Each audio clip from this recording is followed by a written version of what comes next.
More of the Hathaways in a moment, but first this message from next week's. Lever Brothers, makers of Lifebuoy, the soap with mint that picks you up and deodorant that won't let you down.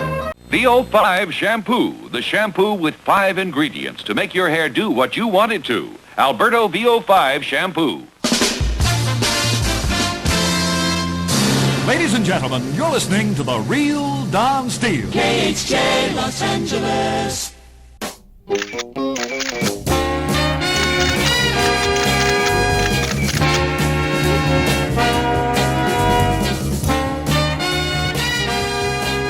Welcome in to Beyond the Red Carpet. I'm Francine Brokaw. Today I have Ivor Davis, who you might remember from a couple years ago when he had his Beatles book, but right now he's got a new bestseller called Manson Exposed. And it's hard to believe it's been 50 years since the Charles Manson murders and shocked all of Hollywood and scared us all to death, basically, and literally. Welcome, Ivor. Welcome back. Thank you so much for having me back on the red carpet, and it's always fun to be on the red carpet. We love having you here. We really do. Good, thank you. You know what? First of all, before we get into the details, how did you get involved in the Manson case? Well, back here 50 years ago, I was a foreign correspondent in America on the West Coast for the London Daily Express, which had a big circulation of about 4 million readers every day. And they wanted me to cover the biggest stories in America. And then one morning, it was a Saturday morning, August the 9th, they said, get down to Cielo Drive in Beverly Hills because there's been a horrible series of murders. That's all I knew. So I jumped in the car, I went down to Cielo Drive off Benedict Canyon in Beverly Hills, and standing outside the gates of Cielo Drive was a growing band of television, radio, and newsmen, and we were all puzzled. We all wanted to know what's going on behind the gates, and then as the day wore on, we discovered the horrendous nature of the crime. So when you got there, were you allowed to go inside, or did you see anything that was going on inside the house? We were kept outside. However, you could look through the chain link gate, and you could see on the lawn, covered by white sheets, were obviously 2 bodies, and I discovered later that they were Wojtek Frykowski and Abigail Folger, who were on the lawn. And also I saw a car facing the wrong direction in the driveway, and it turned out to be that still behind the wheel of the car was another victim, a young guy called Stephen Parent, who was actually at the house. He was at the wrong place at the wrong time, because when the killers got there, they decided to get rid of him because he may have seen them, and they shot him.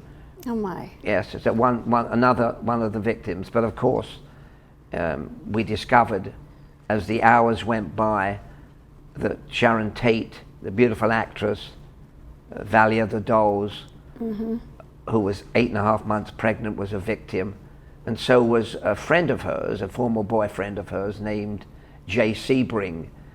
He was a hairstylist. The hairstylist. He was the hairstylist to the big stars. I mean, he got $100 for cutting the hair of Frank Sinatra, Steve McQueen. Well, nowadays that's nothing, but back then that was really $100 for a haircut. Really, definitely. When I could get a haircut back then for $2. Yes. So Sharon Tate actually is the main person that everybody talks about when they talk about the killings in that house. But Folger, she was an heiress, wasn't she? She was. I mean, she was a very sweet girl, a young lady who'd been grown up in the San Francisco society because the family name was the Folger's Coffee Fortune. She'd hooked up with Wojtek Frykowski, who was a Polish wannabe actor, writer, who Roman Polanski befriended. And Roman Polanski said his friend could stay at the house. And that's how they happened to be part of the murder victim list. Now, that house is famous for not only the murders, but there were a lot of parties that went on there continually. And so when you got there, were you aware that who lived in there or who had lived in that house prior? Well, first of all, what happened was I knew somebody famous was living there, And I was very lucky because 3 doors away from the house was an old friend of mine called Phil Freed. And I knew Phil because we played soccer together in LA. And so I'd been to the house of Phil, and I went there and said, well, who's living there, Phil? And he said, Sharon and Roman, and they do have a lot of parties. We don't mix in their circles, but there's always a lot of activity going on in that house. So I knew immediately who lived there, but of course they didn't tell us until much later who the dead bodies were and who were the victims. Okay, so you filed your story then later that it was Sharon Tate and those people, and Roman Polanski was not there. He was in Europe at the time. And can you talk about how he was told and what his response was? Well, you've got to realize that Roman Polanski had been making a film in Europe. I always wondered why his wife was expecting any day now, and he was off making a movie. But I always thought that too. I mean, why would you go when your wife is about to give birth? Yes, that's Roman. But that's Roman, and that's showbiz, if you like. And he was coming back in time for the birth of the baby. But of course, when he was told in London, he jumped on the plane. Warren Beatty was with him. Another friend of his, who was the head of the Playboy Club in London, came with him. And of course, Roman arrived back distraught, just shattered. And I must tell you that, well, first of all, there were so many rumors. There were rumors about there were drug orgies going on, that maybe it was a mafia hit, there was a drug deal that went wrong. I mean, we didn't know the reason for the murders, and we didn't discover the reasons for the murders until 4 months later. So you can imagine what happened. Hollywood was in a sort of paralytic shock. Yes. Hollywood just didn't know what to make of this. There was a safe neighborhood, supposedly, and all of a sudden there was this carnage, 5 dead bodies for no apparent reason. And brutally killed, not just killed, but brutally killed. We learned later on the extent of the carnage. I mean, victims were stabbed 15 to 20 times by the killers. So it wasn't just a bullet in the head or anything like that. And it was just brutality unbelievable. And they wrapped something around Sharon's neck? Yes, they had pillowcases around the neck. And there were all sorts of rumors about white pillowcases, so somebody thought it was a Ku Klux Klan thing. Yeah. I can tell you that the first 3 days of reports, the media went wild with all these suggested rumors. I mean, there was even a suggestion that because they lived dangerously, live freaky, die freaky. And then the thing about Polanski was, again, rumors were just all over the place. Roman Polanski had made a movie, Rosemary's Baby. And in the movie Rosemary's Baby, Mia Farrow gives birth to a baby who was spawned by the devil, supposedly. So all these kind of wild things. Roman makes these weird movies, weird things happen in his life. But Polanski was destroyed when he got back. I saw him. He had a press conference. He was in tears, and he kept saying Sharon was pregnant. Sharon never took drugs, not while she was pregnant. And so, again, innuendos flying everywhere, even a suggestion that maybe Polanski was behind this horrible crime, which of course turned out to be fake. But he was definitely distraught. He was. I saw him. I stood with him as he had a press conference at the Beverly Wilshire Hotel a few days later, and he was in tears. I remember that. And he just, I mean, he just talked about the cops being sympathetic, but the media being monstrous.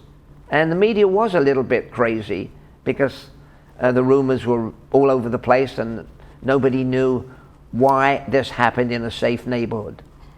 But how many days later was the La Bianca killings? Less than 24 hours after the Sharon Tate murders, we heard about the La Biancas, Rosemary La Bianca and Lino La Bianca, who was the head of owned a chain of grocery stores.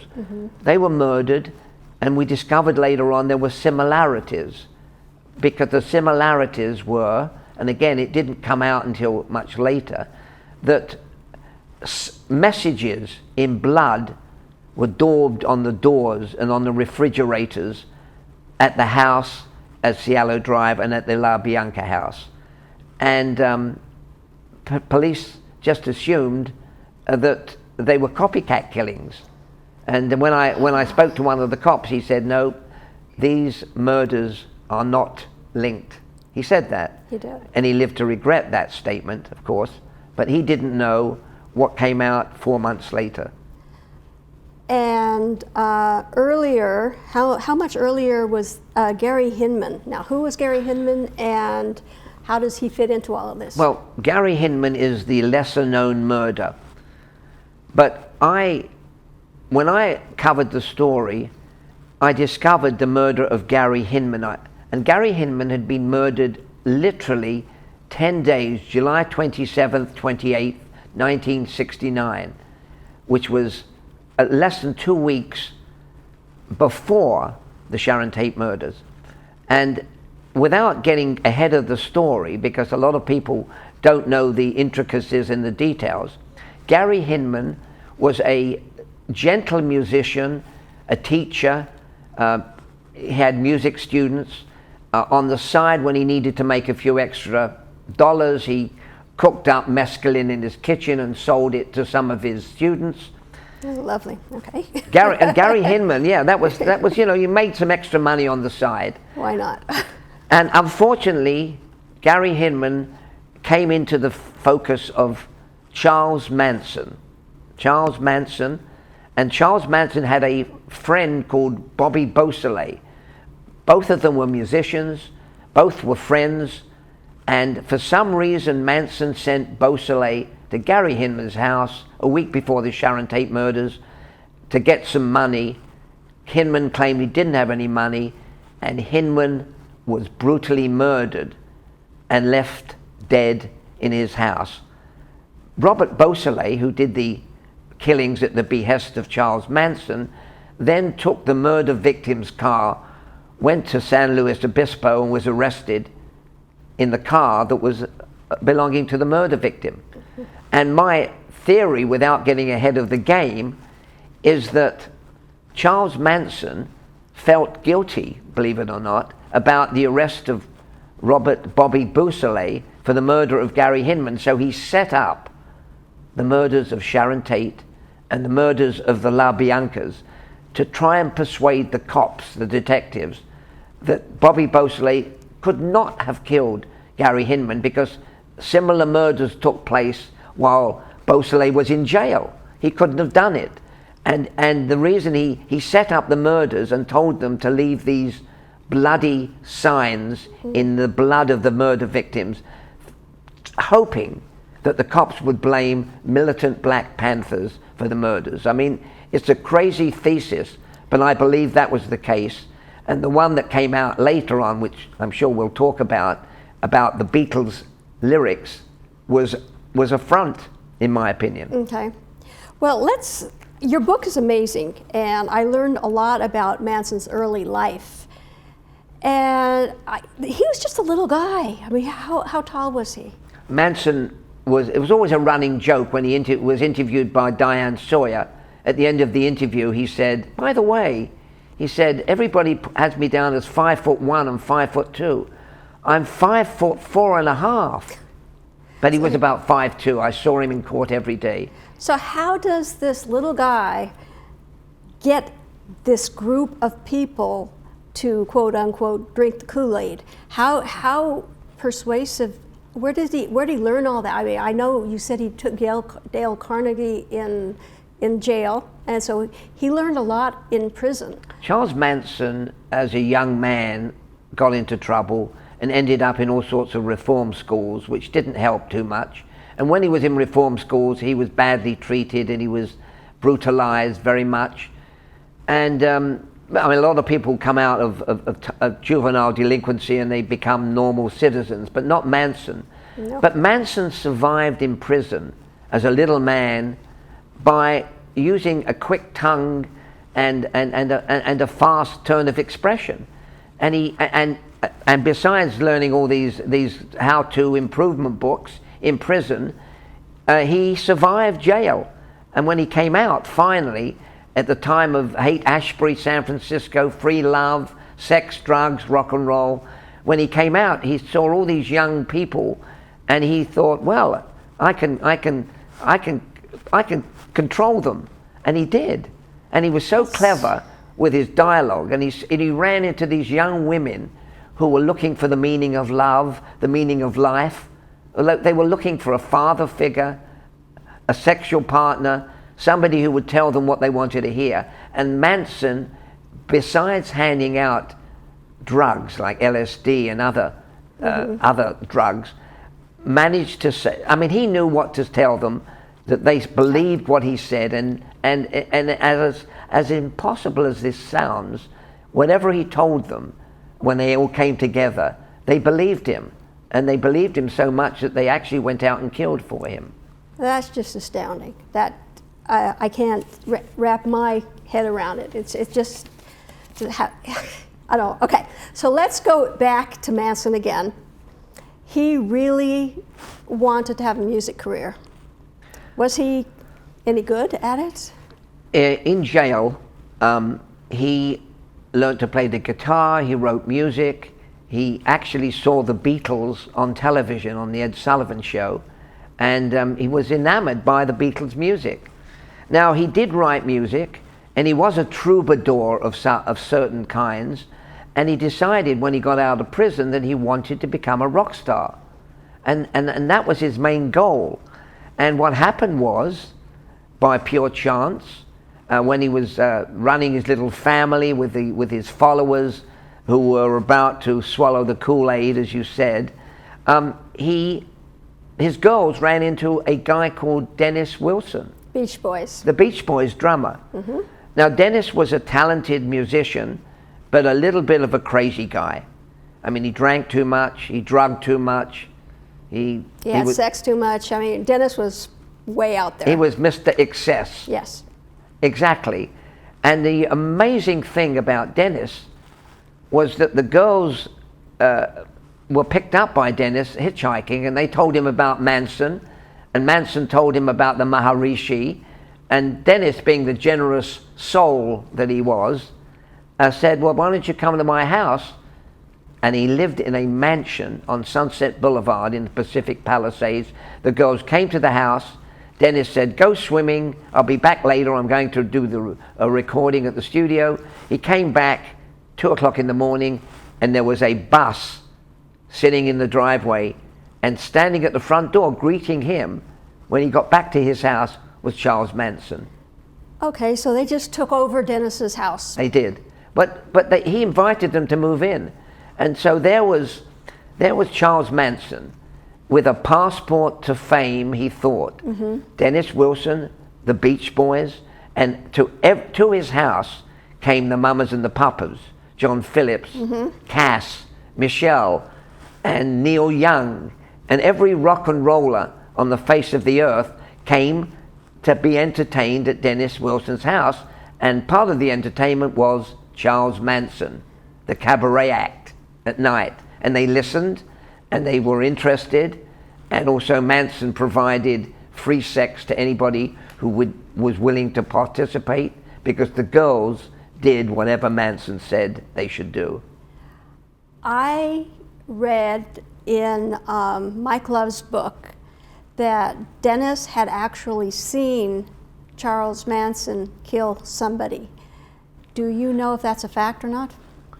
I don't believe Dennis Wilson did see anybody. In my research, and I've been covering the story for 50 years, I never heard that Dennis was a witness to murder. But later on, of course, when Dennis realized that Manson was the leader of the murderous pack, mm-hmm. he was really scared, very, very worried. And in fact, Dennis Wilson had to get the Beach Boys' office to evict Manson and the girls from his mansion. And another celebrity who was involved in the music business, Terry Melcher, the son of Doris Day, had also been a resident in that house on Cielo Drive earlier, and Manson knew him as well as his attempt to get into the music industry. So let's talk a little bit about Melcher. Yeah, Terry Melcher was a very talented record producer. He happened to have an inside track because his mother was Doris Day, and she had clout, I think, at the Columbia Records, and so Melcher also had a good track record. He'd been with the Beach Boys. He knew the Beach Boys very well. The Byrds were a rock group that he took to fame, and so he was looking for new talent. And of course, where did he see the new talent? At Dennis Wilson's house one night, and he saw Manson, he met Manson, was impressed, and said he would audition Manson. And in fact, he did audition Manson, and gave Manson some money.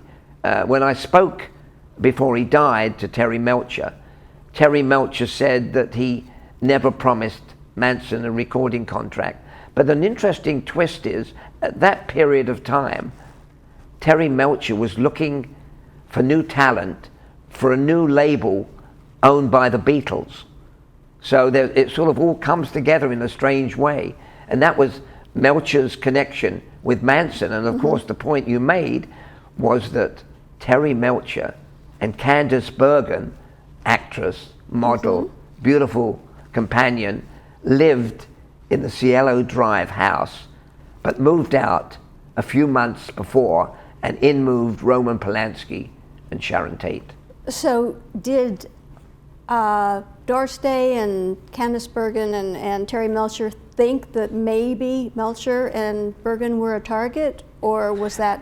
They did. They thought the reason why Manson sent the killers to Cielo Drive was to get revenge on Terry Melcher for reneging on a promise of a recording contract.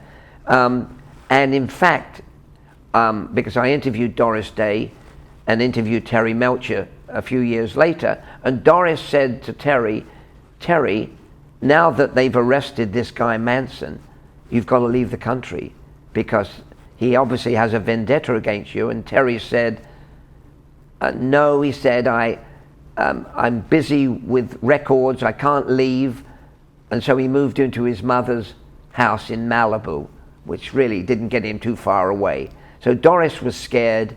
Terry was also scared when he learned that Manson was the leader of the killers and the instigator of the murders.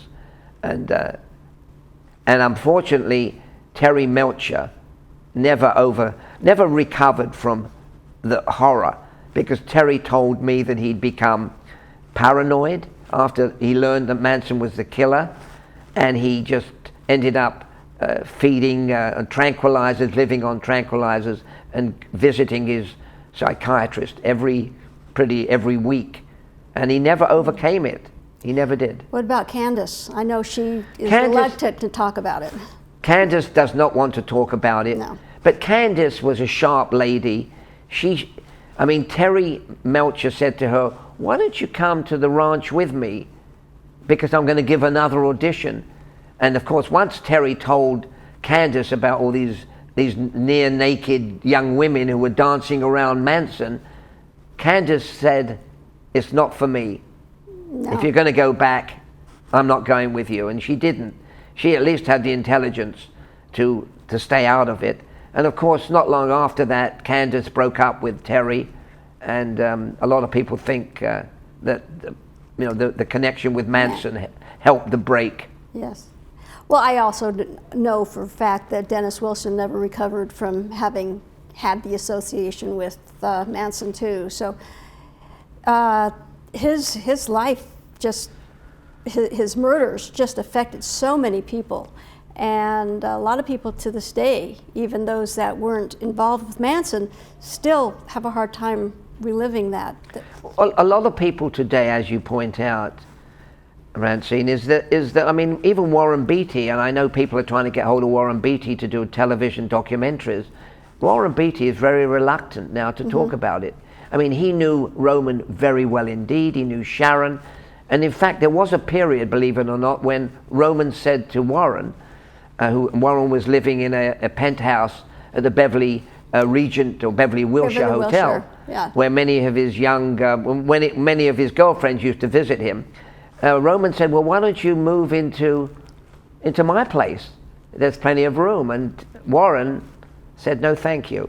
I'm staying where I am, and he stayed where he did. But he was also involved in knowing all the friends of Roman, the studio people, Robert Evans of Paramount Pictures, the boss. It was a very incestuous group of people, of stars, that were linked to Sharon and to Roman. And eventually Charles Manson. So we've got the murders. What happened after that, in between the next few months? I know you covered this extensively. Take us through the next few months. Again, the murders took place in a safe neighborhood, in a neighborhood where we would pick up hitchhikers. I would pick up hitchhikers. But after this, people just clammed up. I mean, Steve McQueen, who knew Sharon and knew Roman, went berserk, because there were also a story came out saying there was a Manson death list and Steve McQueen was on it. Oh, good heavens. And Steve McQueen actually went a little bit bonkers. I mean, he got a gun, he got a shotgun under the bed and a pistol under his pillow, and he really felt that they were going to come after him. And he wasn't the only one. There were many other people. Steve McQueen actually said that on the night of the murders he was going to visit Sharon because he was a friend of Sharon. Of course, he was a friend of Jay Sebring, who cut his hair. And he was going to go, his story was, he was going to go to Cielo Drive on the night of the murders. He set off on his motorcycle, and lucky for him, he met a young maiden who he gave a ride to and ended up in a motel with. That's his story. And as a result, he never showed up at the house. So there were many Hollywood people who told that story, and a lot of people told me the story. I mean, Dennis Hopper told me a similar story. He was supposed to be there that night. He was supposed to be there. Right. He was supposed to be there, but he went to the Daisy Club and got involved in the girl of the moment. And then, of course, there was John Phillips of the Mamas and the Papas. And I got the story from John Phillips' friend, Mike Sarn. Mike Sarn and John Phillips were bosom buddies then. Mike Sarn was a rock singer turned film director, made a movie called Myra Breckenridge, which was a disaster at the time, but now has become a cult film. Made a movie, and John Phillips was going to write the music. So they were bosom buddies. And one night they set out from the Malibu colony where Michael was living, and were going to go and visit Sharon. And they got absolutely hopelessly drunk at a Japanese restaurant in Century City, and somehow John Phillips managed to get behind the wheel of his Rolls Royce and stagger back to the Malibu colony, and they both collapsed, and they never got to the house. So, well, that's interesting to imagine. Had all these people that said that they were on their way to the house, had they actually been there, we would have lost Steve McQueen, we would have lost Dennis Hopper, we would have lost John Phillips. We would have lost so even many. Robert Evans, the head of Paramount. Exactly. He claimed he was going to be there. So half of Hollywood would have been decimated. I mean, I say that with a little bit of cynicism, because people like to say, Steve McQueen said it was his great escape. Oh my. Well, it really was. It really was. Okay, so I'll tell you what, let's take a little break, and then when we come back, we're going to talk more with Ivor about the Beatles connection to this and the aftermath, and actually the trial, because he covered extensively the trial, and you've got some great stories about that. So stay with us, and we will be right back.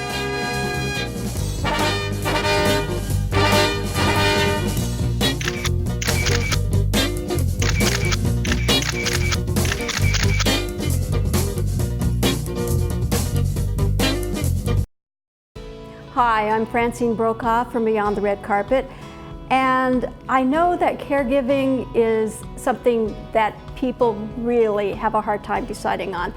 But let me tell you, Premier Nursing and Caregiving is a company on which I have relied several times, and I really trust Marilyn and her wonderful group of caring caregivers. So I don't think you can go wrong calling Premier Nursing and Caregiving.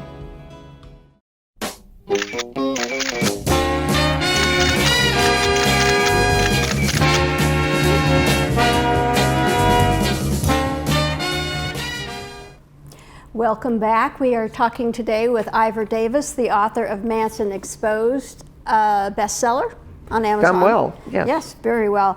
And okay, so the first part we talked about Manson and how he got his group together and the murders. Let's talk about solving the case. Well, strangely enough, the murder case was not solved until 4 months after the murders. And in a way, it was just happenstance. Here's what happened. Susan Atkins, one of Manson's early devotees and closest members of the family, had been arrested for the murder of Gary Hinman, the Topanga Canyon musician who was killed July 27th before the Sharon Tate murders. Okay. Miss Atkins was in the Sybil Brand Institute in downtown Los Angeles, and she started talking to two cellmates, and she started saying to them, "Do you know who killed Sharon Tate?" And of course their cellmate said, "Oh, who did?" She said, "I did."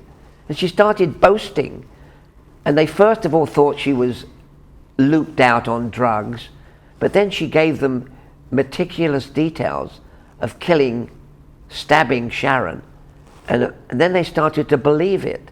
And it took about 2 or 3 weeks before the two cellmates said, "We've got to tell the cops." But they had a difficult time getting the ear of the police. But they finally got through to the homicide detectives, who came to see them and they came to interview Susan Atkins. And Susan Atkins spilt her guts. She wanted to tell everybody. She wanted to tell, she wanted to boast. And so Susan Atkins then testified to a Los Angeles grand jury, and then on December the 1st, 1969, Los Angeles Police Chief Ed Davis said, "We've solved the case, and here are the suspects." And all hell broke loose because people then realized Charles Manson and his gang were responsible for these two heinous crimes. Okay, so actually 3 because of the Hinman. The Hinman murders, yes. So, but Manson himself never actually murdered anybody. So how did they get around that and convict him? That's an interesting story. I read in your book. And well, the problem was that Manson never went to the Sharon Tate house. And that was true. He never did. He'd actually, in passing, been to the house when Terry Melcher was dropped off one day with Dennis Wilson, but he never went into the house. So, number one, he never went to the Sharon Tate house. However, he did go to the La Bianca house, because the next day he said, "Here's how you should have done it. You made a real mess of the last murders. I'm going to show you how to do it." So he drove with them to the La Bianca house. He got out, he went into the La Bianca house, he tied up the La Biancas, he came back into the car where they were waiting and sent Tex Watson, Leslie Van Houten, and Patricia Krenwinkel in to get rid of, to kill the La Biancas. And then, if you can believe it, in the car with him was also Linda Kasabian. Susan Atkins was there in the back seat. And he said, we're going back to the ranch. And he told the killers, "Hitchhike when you finished, hitchhike." Oh my. And they did. They hitchhiked after the murders back to the Spahn movie ranch. So that was how the murder was solved, despite what the cops said, although the cops spent hundreds of hours interviewing people. But Susan Atkins' loose lips blew the whole thing out of the water. But it was, she meant to do that. She did. She did. She was a girl. She was looking for recognition. Right. She was looking for notoriety. She didn't really realize and neither did her cellmates. They thought she was bragging. They thought she was reading, she'd read the newspaper reports, but of course the detail she gave them was meticulous. Yes. Especially when Sharon said to her, "Spare my baby." Susan did not spare anyone. That's horrendous. That's horrendous, yes. Okay, so now we've got the murders and we've got the case. Now we have to go to a trial. And you were there. What a trial. Yes. It was a circus. It was crazy. And it was crazy because Manson wanted to be his own lawyer. And the judge decided that he wasn't competent to be his own lawyer. So then Manson said, "If you don't think I'm competent, I'm going to get the most incompetent lawyer on the face of the earth to defend me." And for the next 9 to 10 months, every day, I went into the court. I watched the trial from the second row, and it was a circus. It was unpredictable. One day Manson carved a swastika in his forehead, and then the same day the defendants did the same thing. And whenever Manson screamed at the judge, the girls screamed at the judge. Whenever Manson started singing, the girls sang. It was a disruptive trial. And what made it even worse was the incompetency of some of the lawyers. Because, to be honest with you, Ronald Hughes, the lawyer for Leslie Van Houten, who was involved and implicated in the La Bianca murders, had never handled a single case, straight out of UCLA Law School. Day Shin represented Susan Atkins. He was an immigration lawyer, never handled a major case. Manson's own lawyer, Irving Kanerick, was Mr. Obstructionist. I mean, he dragged out cross-examination for a week with each witness, and the judge was going crazy. Manson kept getting thrown out of the court for misbehaving, and on one occasion I was there, Manson got a sharp pencil and jumped at the judge saying, "You're going to die, old man."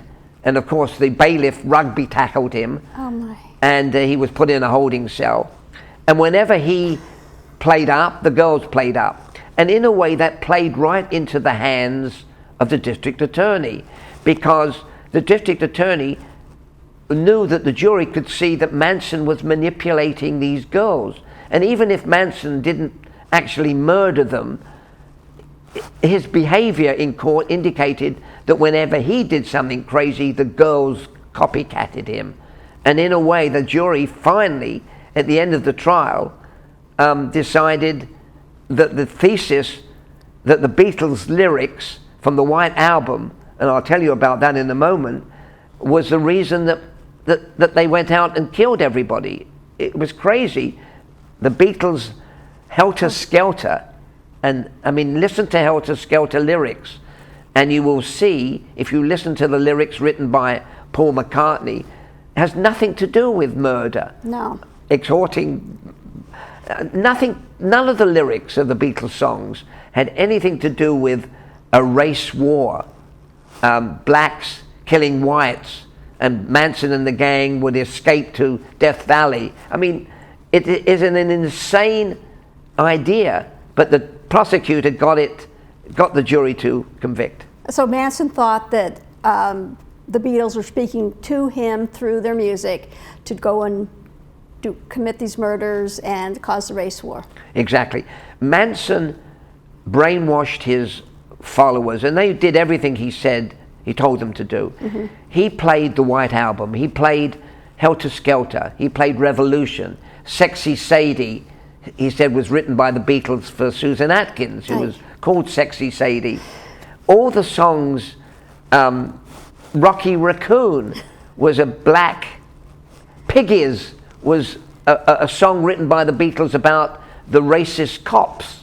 So he made them believe, and he made them believe because he played their music at the Spahn Movie Ranch, and he fed them drugs, hallucinatory drugs, and they believed it. Because when I went to the Spahn Movie Ranch where they were all living, they told me, and I sat there boggle-minded. I mean, I couldn't believe that people would say that, because I knew the Beatles music, I'd traveled with them, and I knew that why there's no way Beatle lyrics was an incitement or a blueprint for mass murder. And you spoke with, was it George or John about that? I spoke to John Lennon about that a few years later, because John was actually, believe it or not, living in LA after he'd spent some time in LA during the trial doing primal therapy, but that's another story with Yoko. And I said to John, what do you think? And he said, I mean, he called him a wanker. He said it was a load of rubbish. He said, what has Helter Skelter got to do with stabbing people? Nothing. No. I mean, he was outraged that his music and Paul's music and the Beatle music had been usurped in such a hideous fashion. And I think the district attorney went with that theory because he could get a conspiracy conviction and get Manson convicted, and he was right. Vincent Bugliosi was absolutely right. I mean, he was a driven man, the prosecutor, and he lived that case, and he got the conviction. So I always say that the ends justified the means, and for Bugliosi, the whole Helter Skelter, Beatles made me do it theory fit, and he used it, and they convicted. That won him the case. Do you think, having been there all that time and seen all the antics of Manson and his gang, do you think that he wanted to be convicted, or do you think that that was just him, the way he acted? I think, I mean, he was a wannabe rock star, and he was a brilliant performer, Manson. He really was. If anybody bothers to go onto YouTube and see some of the interviews with Manson, with Diane Sawyer or Tom Snyder or Ron Reagan Jr. or Geraldo Rivera, you will see a brilliant performance. The monster is on television. You can watch him in your living rooms without being worried that he's going to jump out and kill you. Thank God he's dead. Exactly. So if you look at those performances, they're quite remarkable. And he knows how to captivate an audience. And so he became famous for his notoriety on primetime television. And that I think led to why we're talking about it today, because honestly, I mean, if Manson had been executed after the jury convicted him and sent him to the gas chamber, you and I would not be sitting here talking about Manson, I honestly believe. Well, seriously, for the last 50 years, Manson has had a presence in the culture. I mean, there's been chatter about him for 50 years. It's not just now on the anniversary. We've talked about this for all these years. And it has repercussions, and obviously with those that were supposed to be there, those that knew him, they have never gotten over it, and a lot of people that lived in the area have never gotten over it. But now Hollywood seems to be catching up. Yeah. And what is this new movie? Well, Quentin Tarantino has a film called Once Upon a Time in Hollywood, and the title gives you the clue. Once Upon a Time in Hollywood is a fairy story. Definitely. It's not what really happened, without spoiling it, but the film is still playing. It opened a few months ago. It's still playing. It will come up for an Oscar, I'm sure, believe it or not, maybe for Tarantino, maybe for Leonardo DiCaprio or Brad Pitt. But it captures the era brilliantly. I've got to give it to Tarantino. The mood of 1969, the music, the ambiance, and the Spahn Movie Ranch. Spahn Movie Ranch is where Manson and the girls lived, and where they went out from the movie ranch to do the murders, and they went back to the movie ranch.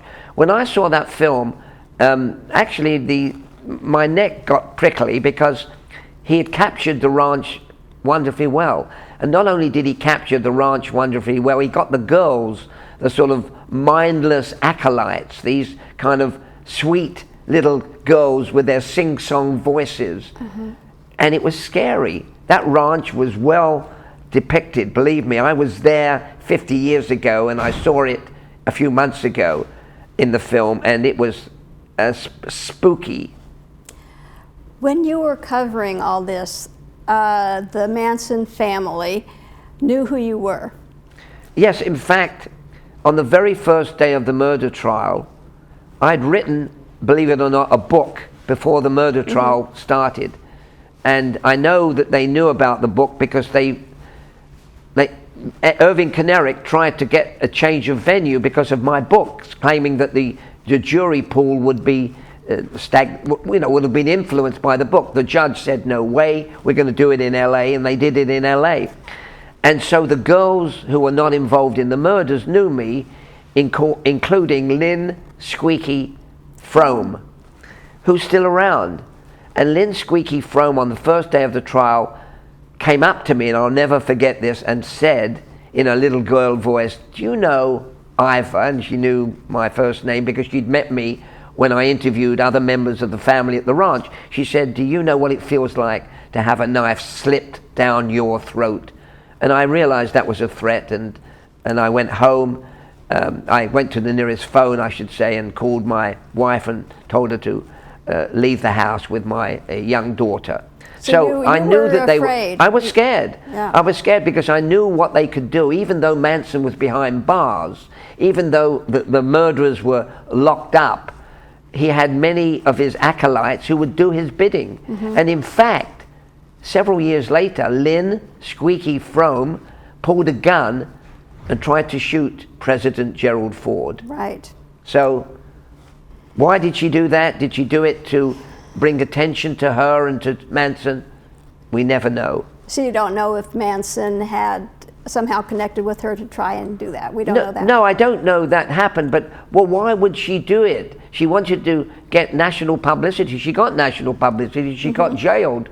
She's now out of jail and probably listening, watching this. Hi there, Squeaky. We never know. Okay, now speaking, we just talked about the Tarantino movie, but you are in the process of working with which company to make a documentary? There's a company, and it's a television company, and I forgot the name. It's Epix or somebody like that. Epix, yeah. Epix, yeah. And what is very interesting is that the producer and director of the movie is a lady called Leslie Chilcott, and Leslie won an Oscar for doing that wonderful documentary with Al Gore called about the environment, and I've forgotten the name of the movie. Forgot it too. It's on the tip of my tongue. Anyway, so she is a top-level filmmaker who is devoting a lot of her life now to do this 6-hour miniseries for television, which will be airing, I think, early in the new year. So there's that, and there's a lot of other stuff. There's podcasts. You know, I've been traveling around the country and even overseas doing interviews about the book because, believe it or not, 50 years later, there's still an interest. Although, as I mentioned a moment ago, if Manson had been executed, we probably wouldn't be talking about it. That would have been fine with me. Fine with a lot of people. Yes, yes. So do you know who is involved? I know we talked about earlier that, off the air, that some people did not want to be included in this documentary. Well, I mean, a lot of people, Gypsy was one of the members of the Manson family who got herself involved in peripheral stuff. She was involved, Gypsy Cher, Catherine Gypsy Cher. She was a member of the Manson family. She was arrested for going out to a gun shop and trying to rob the gun shop of guns and weaponry so that they could break Charlie out of prison. I mean, as crazy as that seems, she was arrested, she got sent to prison, she's out now, and she pops up from time to time talking about it. And the other woman that escaped Manson is Diane Lake, who wrote a very good book called Member of the Family. And Diane Lake came to her senses, but she was only 14 when Manson got his fingers into her. It boggles my mind how this little man, I mean, I still call him a little man, had that much control over these people. And it's not just the women, he controlled the men too. But he was clever with the women. Yes. Because whenever they came into his sights, he immediately summed up who they were and what they needed. They needed a father figure, they needed a lover, they needed somebody to understand them, they needed somebody to give them the answer to the meaning of life. They were not poor kids, they were kids from middle-class, well-to-do homes. And he just read them and knew what they needed and gave it to them and controlled them. He pushed every button perfectly. He learned very well in jail. He learned to survive in jail, and he used his education in prison to manipulate these young people. And that's what's difficult to understand. And people ask me, can it happen today? And I think it still happens today. Definitely. I mean, if you pick up the newspapers, you see some new guru who's come up with some crazy philosophy and has followers. People they're like sponges. They just want to connect with something and eat it up, and they're looking for leadership, and Manson provided that for so many people. He did. He did. And the amazing thing was that, I mean, you had mentioned Jim Jones earlier. Jim Jones made 900 followers swallow poison. They believed in him. Yeah, it's just, it boggles my mind, but as I said earlier, thank God he is no longer on this earth. But I do want everybody to know about your book, Manson Exposed, because there's so much more detail in this book, and it's just mind-boggling, everything that you cover, and you've researched it so well that this is the ultimate book about Charles Manson, I have to say. Thank you so much. So I hope you come back again on your next book or something else we can have you back for. And I appreciate you coming down. So thanks for joining us, and thanks to Ivor, and we will see you again next time we take another look beyond the red carpet.